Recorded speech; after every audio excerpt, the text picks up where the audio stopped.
We're back for another episode Behind the Walls with your girl Anna B. Welcome everybody and thank you for joining me. Shout out to those who've made a request for this video. Thank you to all of my friends worldwide watching. Let's get into it. Women serving life in West Virginia.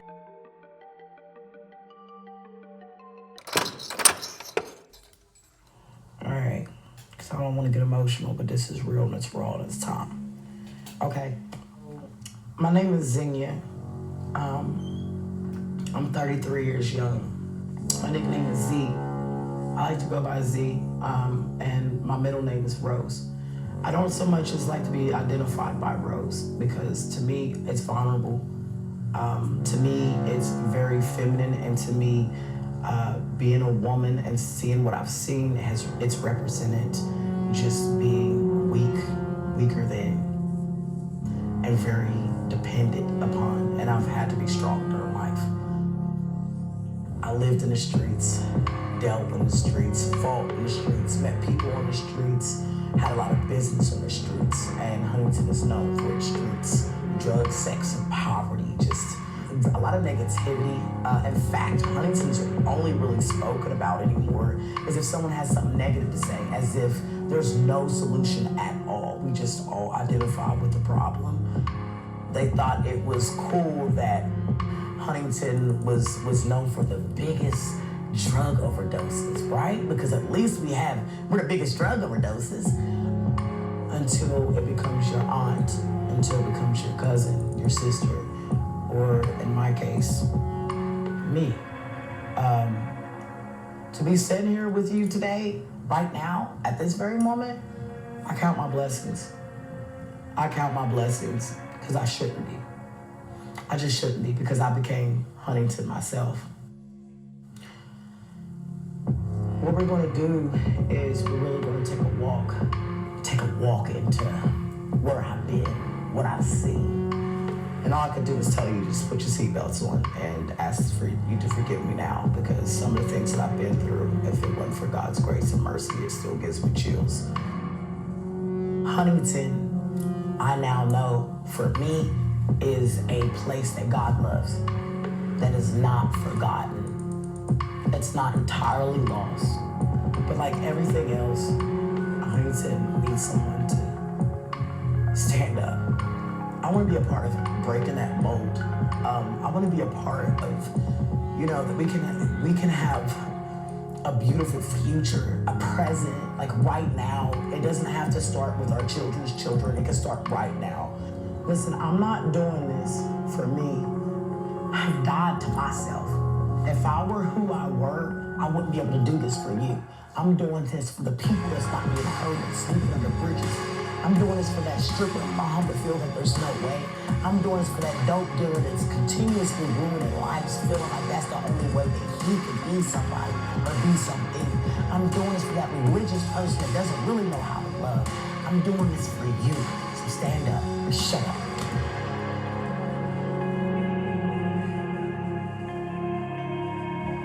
You just watched a video from a GoFundMe trailer started back in May of 2018. The GoFundMe was started to raise money for production costs on a film that would follow Zinnia Dooley in her stand against the drug epidemic in Huntington, West Virginia. Fast forward to December 2020, she would find herself booked into the Western Regional Jail on charges of malicious or unlawful assault, causing bodily injury, and kidnapping charges. Several days later, the victim passed away from her injuries, and after her autopsy was conducted, Zinnia was also charged with first and second degree murder. The victim, Bertha Bryant, was a part of a search group looking for one of her friends who had been missing when Bertha disappeared herself. Both women could be dead, one of her friends said. On December 12, 2020, Bertha was found unconscious and badly beaten. Her friend also badly beaten, but alert. The two women were located at a home in the 1700 block of Buffington Avenue. Police were called out about two women who were being held captive. Both women were taken to the hospital where Bertha unfortunately died 4 days later. The women were held captive for several days. They said Zinnia beat Bertha in her head and body using her fist and other objects as weapons. Zinnia was not alone in the attack. Frida Ingalls was arrested the day after Bertha's autopsy was conducted, which revealed her primary cause of death was intracranial hematoma, believed to have been the result of injuries caused by the beating she received. At one point, the women were held at Frida's home on Markham Terrace. Their surviving victim accused Zinnia of using psychological and physical abuse to intimidate them.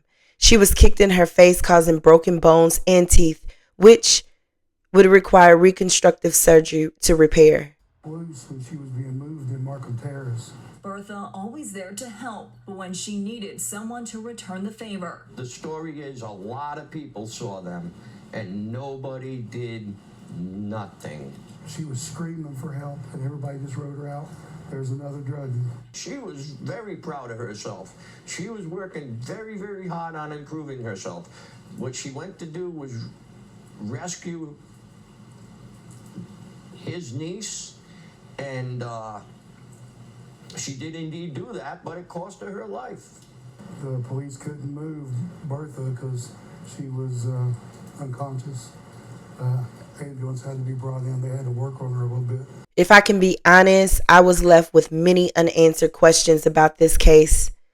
The motive, the relationship between all of those involved, and who was he, the guy mentioned in the video you just saw. Who was he? And how did Zinnia find herself in a place where she was being held responsible or charged with someone's death just a few years after she made that video?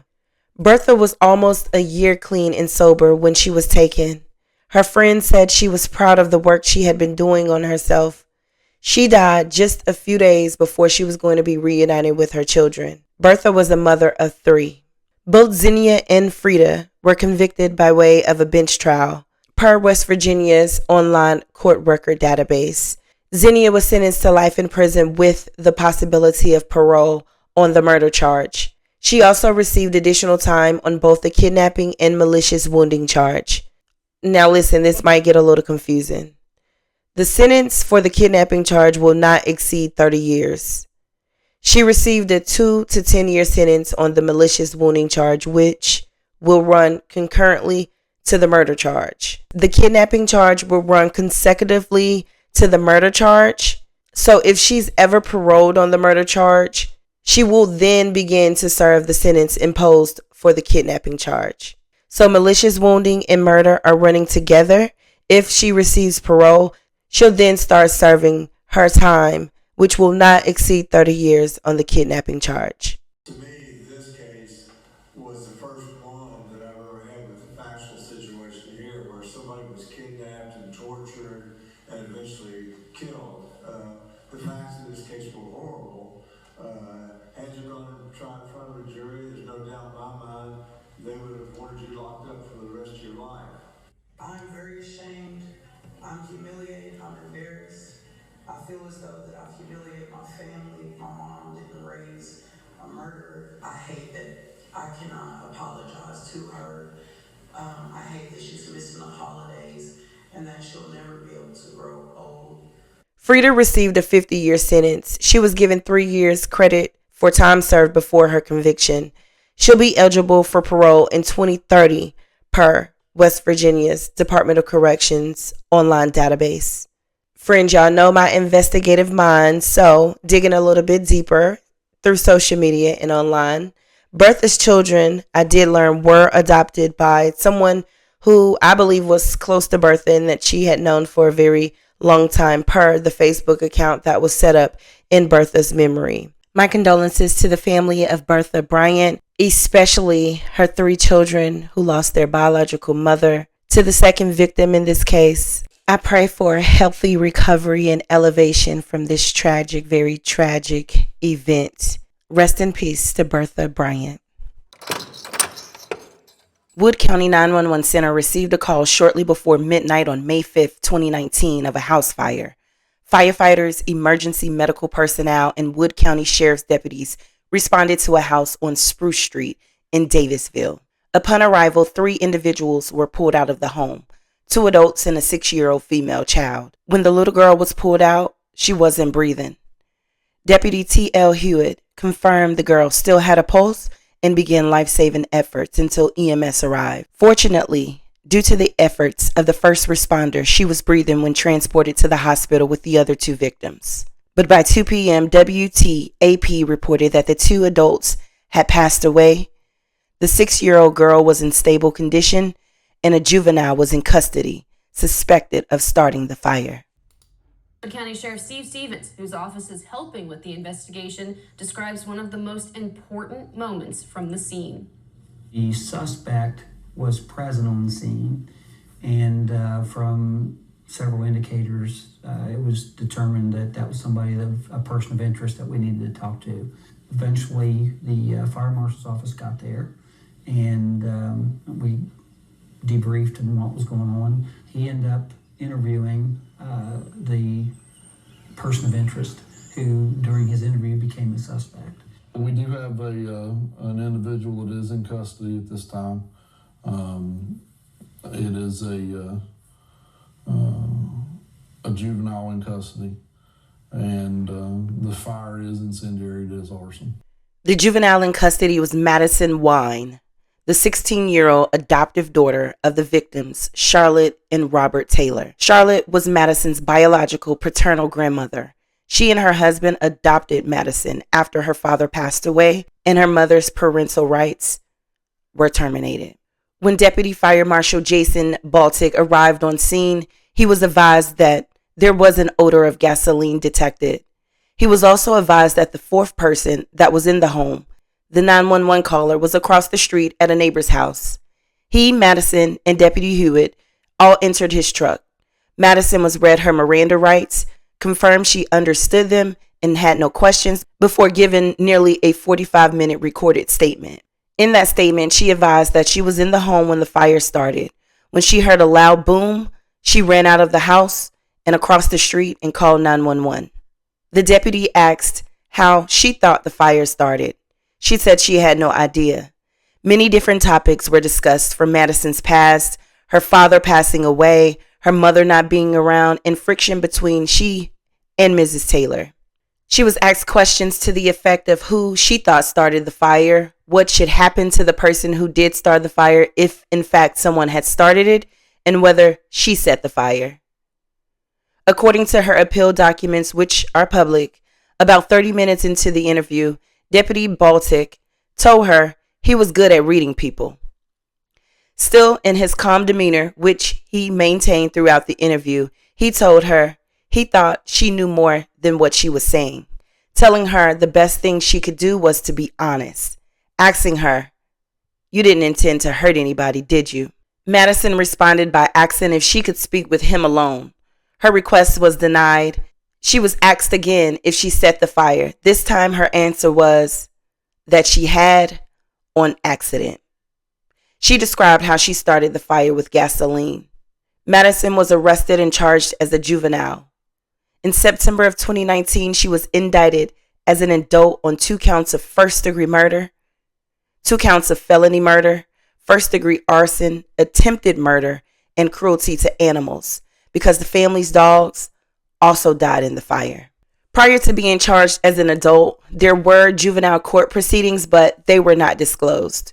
In March of 2020, Madison's defense team attempted to suppress her statement she had given the night of the fire on grounds that she had not knowingly or intelligently waived her rights under either the 5th or 6th Amendments.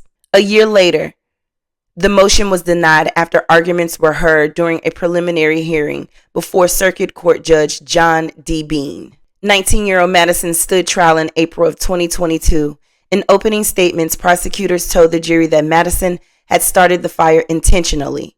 Fire Marshal Jason Baltic testified that Madison admitted to starting the fire. The jury heard both her recorded statement and the 911 call she made that night. The defense did not deny that Madison started the fire. In their closing argument, her attorney, J. Morgan Leach, said traumatic events in her life resulted in mental illness that impacted her ability to appreciate the wrongfulness of her conduct on the night she started that fire. After 3 hours of deliberation, the Wood County jury found Madison guilty. She was sentenced later in the year to life in prison for the murder convictions and at least 24 years on the additional charges. Because she was a juvenile when the crimes were committed, she will be eligible for parole in 15 years. I wish I could take it all back. I'm not the murderer everyone says I am. My actions were not intentional, purely accidental. But in a world like this, even accidents have consequences. So here I am. I'm not complaining. I deserve this. I don't want you to think I don't care about what I did, because I do. I'm not heartless. I have feelings. I miss them and I wish they were here. But I feel like I don't have the right to miss them because I was the cause of everything. People think I lack empathy. They think I'm the definition of a psychopath, but that's not the case. This is hurting me as much as it's hurting everyone else. Madison appealed her conviction. However, the Supreme Court Appeals ruling filed October of 2024 affirmed her conviction. Rest in peace to Charlotte and Robert Taylor. Much respect to all of the first responders that risk their lives every day, just like the ones that were able to fortunately save the life of a 6-year-old little girl in this case. Many blessings to all of those involved.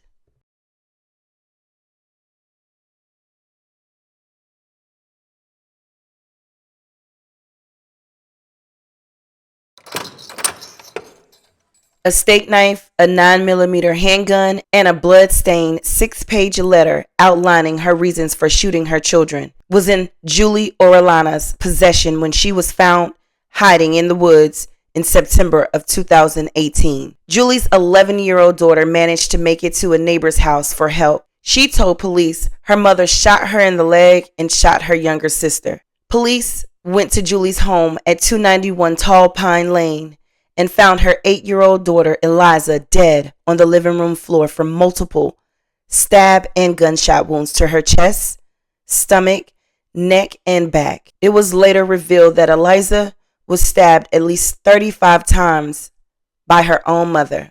On that day, Julie lured her daughters upstairs when they came home from school, asking them to look for kittens that were supposedly stuck under a bed. Once the girls stepped foot in the bedroom, Julie fired on both of them. Though 11-year-old Olivia was hit in the leg, she was able to jump out of a window to run for help. Before police arrived, Julie fled the home in her car, which was later found abandoned nearby on Cashew Lane. Julie was on the run for about 16 hours before a tip from the public was received. West Virginia State Police arrested her in the area of Crowfoot Lane, which is near Tall Pine Lane. In January of 2020, Julie pled guilty, admitting that she took the life of one of her daughters and attempted to kill the other, pleading to 1 count of murder and 1 count of attempted murder. Her trial had been scheduled to begin the following month, but instead, a mercy trial commenced in February of 2020.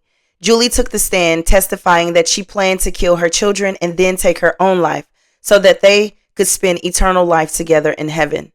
She didn't want to leave her children without their mother, she said. She said she was unable to shoot herself with the murder weapon because it wouldn't fire. Police did confirm that the gun, which had live rounds in it, was rendered inoperable because a 9mm round was loaded backward and jammed in the chamber. Friends, Julie's ex-husband had primary custody of the girls. She testified that the separation from her children was heart-wrenching.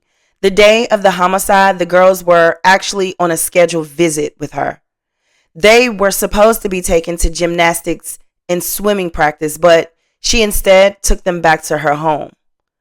She was crying through most of her testimony. She said that she was very ill at the time of the incident and now sees things differently and much more clearly, testifying that I should have went to the hospital and checked myself in, and that she couldn't believe what she did and she had never previously hurt anyone in her life.